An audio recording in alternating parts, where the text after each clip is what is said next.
हम 9 बिरानी आग जलते हैं, जो बच्चों के संस्कार हैं वो उनको मिलेंगे, उनसे ना आप कम कर सकते ना ज्यादा कर सकते। हम इसीलिए चिचड़ हो रहे हैं इन बच्चों के लिए, इसलिए दुखी हुए रहते हैं कि कहीं नू ना हो जाए, ऐसा ना हो जाए, क्योंकि हमें ज्ञान नहीं।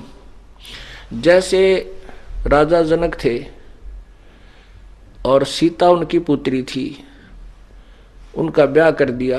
राजा जनक को पता था कि उनको वनवास मिल गया और वो जंगल में भटक रहे हैं, 14 वर्ष भटकेंगे, तो वो कर सकता था मदद अपनी बेटी की। राजा था, बहुत ही अच्छा राजा था, बहुत अच्छा धनवान राजा था।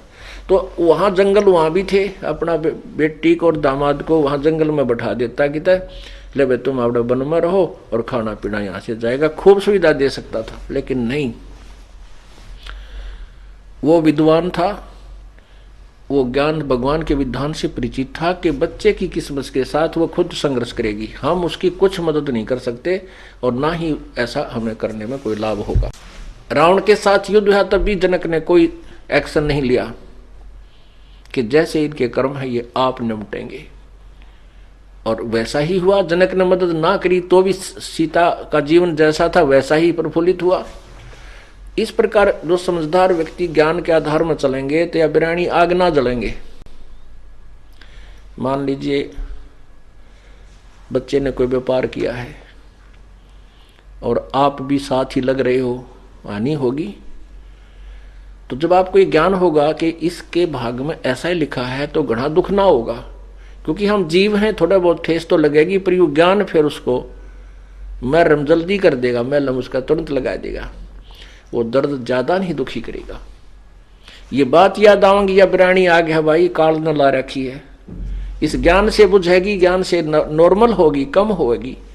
और जो सत्संग नहीं सुनते हुए रात ने भी मुंह ढक कर रोए, जा क्या होगा बेटा दुखी हो गया, हाय मर गया, नाश हो गया, तो यह आग बिरानी जलेगा। और नाम जिसके पास है भक्ति करेगा, भगवान ने रोआ भी का तो भगवान तुरंत उसको सांत्वना देगा, कहीं ना कहीं से समाधान करके देगा और बचाएगा।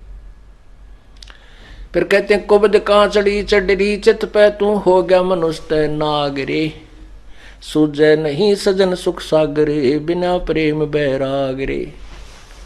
या कुबद कांचड़ी चढ़गी चित पे और होया मनुष्य नागरे। ओए होए, एक बहुत बड़ा अधिकारी था,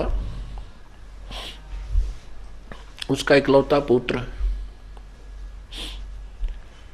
उसको बहुत अच्छी तरह शिक्षा देने के लिए उच्च मतलब अच्छे हाई फाई स्कूलों में उसको प्रवेश दिला के पढ़ा रहा था। एक गांव में एक बहन थी, उसका पति मर गया और उसके 15-16 एकड़ जमीन थी, और वो हकीकियों की लड़ाई संघर्ष में मार दिया किसी ऐसे झगड़े पे। तो उसको ये चिंता होगी थी कहीं तेरे बेटे ने भी ना मार दे, इकलौता पुत्र था उसका भी माई का। वो अपने बेटे को लेकर के अपने पियर में रहने लगी, आगे इसको वहां पाल लूंगी, और वो जमीन दे दी ठेके पे, और वहां से अपना सामान ले जाओ गुजारा कर रही थी। लड़का उस समय वो 2-4 वर्ष का था, फिर वो 15, 16, 20 साल 18 वर्ष का हो गया। तो उसके लड़के ने कहा माँ चल अपने घर पर हम अपनी खेती खुद कराएंगे, या मामा के घर में कब तक रहेंगे, अपना घर है वहां चलेंगे। तो उस माई ने आकर के जिनको वो ठेके पर जमीन दे रखी थी, साझे पर दे रखी थी जैसे भी हिस्से में, उनसे कहा भी हमारी जमीन छोड़ दो। उन्होंने जमीन त्यागने छोड़ने से मना कर दिया कि हम जमीन ना छोड़ना है। उसने फिर पुलिस में रिपोर्ट की। अब 15-16 एकड़ जमीन थी, नहर के साथ बहुत अच्छी उपजाऊ जमीन थी। वो बात उस बड़े अधिकारी तक पहुंच गई। उसने देखा, पता कराया, भाई देखो ये जमीन उनके कैसे है, कब्जे में क्यों है, कैसे है, जैसे भी। तो उनको पता चला पटवारी से कि ऐसा कोई नहीं है, विशेष कोई कब्जे वाली बात इनकी है नहीं और ये सेट हो सकता है। तो उसने उमाई को टाइम दे दिया कि तू 5-7 दिन के बाद आना, हम इसकी इंक्वायरी करते हैं, तेरी जमीन दिलवा देंगे। जब दोबारा वो माई गई तो उसका लालच आ गया बड़े अधिकारी का, 16 किले जमीन तू को ना खरीद ले, सस्ती मिल कती। उन जो जमीन बोया करते थे उन मुजारों को तो उसने धमका दिया। वो तो कहने लगे जी जो तुम कहोगे हम ऐसे कर देंगे, हमने छोड़ देंगे हम इसकी जमीन को। उधर से उस माई को कह दिया कि वो नहीं छूट सकती तेरी जमीन नहीं छूट सकती, उनके कब्जा हो गया है, उनका तो नाम गवाही चल रही है, ऐसे उगाही चल रही है, ऐसे ऐसे बता दिया। वो माई लागी रोन बुरी तरह। अब क्या होगा, ने बोला तने कुछ थोड़े बहुत पैसे चाहिए तो दिला दूंगा मैं।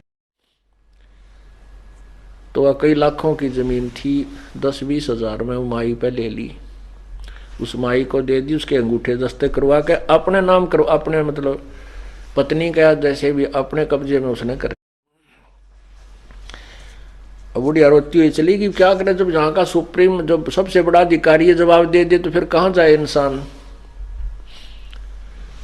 अब बुढ़िया अपना लेके 10-20 हजार रुपये 15-16 किला गए 20 पहले ऐसा सस्ता समय था, उसने अपना किता और गुजारा कर लिया, बेचारी ने दुख सुख पाई। अब उस अधिकारी जिसने उसकी मदद करनी चाहिए थी, उसका फर्ज कर्तव्य था, उसने उस कव्वे वाला काम किया, काग वाला काम किया। कैसे, जैसे गधे की कमर टूट जाती है, जख्म बन जाता है, गधे की कमर पर जख्म बन जाता है काम करता है, और उस कौवा क्या करता है, उस जख्म के ऊपर जिंदे के जख्म के ऊपर चोंच मार के मांस खाता है, उसको अधिक दुखी करता। तो उस अधिकारी को चाहिए तो था उस माई की मदद करता, कोई बात ना माई ऐसे ऐसे स्थिति है और आपका जमीन आपको दिलवाई जाएगी, क्योंकि ये कर्तव्य है उनका। उसके स्थान पर उसने अपने लालच में वह जमीन अपने करवा ली, अच्छा ला दिया बाग नहर के साथ में। सोचा था बुढ़ापे में वहाँ खूब सैर सपट्टे करा करूँगा और तेरे बालक सेठ हो जाएगा तेरा बेटा। अब वो इकलौता लड़का था, खूब पढ़ाया लिखाया, लड़के को भी अच्छी पोस्ट मिल गई, शादी की तैयारी थी, कार दुर्घटना में वो लड़का मर गया। जिसके लिए उसने कुबद कमाई थी, जिसके लिए उसने पाप कमाए थे, बिरानी आग में जड़ा था, वो लड़का ही ना रहा और वो पाप रह गए उसके ऊपर। आगे देखना क्या होगा उस व्यक्ति के लिए। तो यहां बताते हैं कि कुबद कांचड़ी चढ़ गई चित पे तो हो गया मनुष्य नाग रे, ओए होए।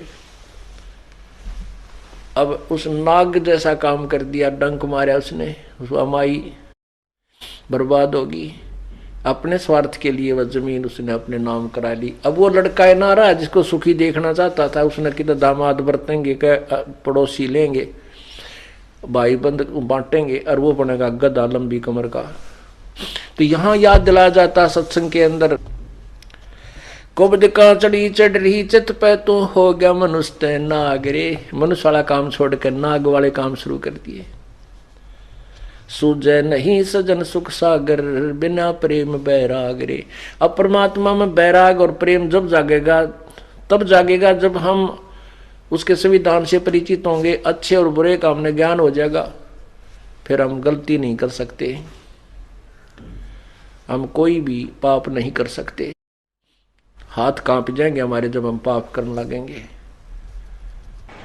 जैसे बच्चा बालक होता है, छोटा सा बच्चा होता है, तो उसको ये ज्ञान नहीं होता कि जो सामने गड्ढा है इसमें गिर गया तो तू मर जाएगा। उस छोटे से बच्चे को नहीं पता होता कि सामने ये सांप है, ये तुझे डस लेगा तू मर जाएगा। उस छोटे से बच्चे को पता नहीं होता कि सामने एक बिजली का तार नीचे गिरा हुआ है और स्पार्किंग कर रहा है, टूटा हुआ आपस में थोड़ा जोड़ उसके अंदर है और उसमें आतिशबाजी सी हो रही है। उस बच्चे को नहीं मालूम कि ये तुझे मार डालेगी, उसको एक अच्छी वस्तु समझ के पकड़ लेता है उस तार को और मृत्यु को प्राप्त हो जाता है। ऐसे ही उस सर्प को जाकर के पकड़ने की चेष्टा करता है, वो सर्प उसको डंक लगा देता है, लड़का मृत्यु को प्राप्त हो जाता है, वो बेटा या बेटी बच्चा। अब उस अबोध बच्चे को पता नहीं था कि कितनी भयंकर ये जानवर है, कितनी भयंकर ये वस्तु है बिजली, और कैसा ये गहरा गड्ढा है। जब वो बच्चा जब बड़ा हो जाता है, वो फिर उसको ज्ञान होता है कि बिजली इतनी भयंकर है, इसका हाथ लग गया तो मृत्यु हो जाएगी। सर्प इतना भयंकर जानवर है कि इसको छू दिया तो डंक मारेगा और मर जाएगा। और गड्ढे के विषय में भी वो परिचित हो जाता है, फिर उसके निकट नहीं जाता, उनसे बचता है, दूर भागता है। औरों को भी आगाह करता है कि देखना सामने सर्प है, वापस हो लो।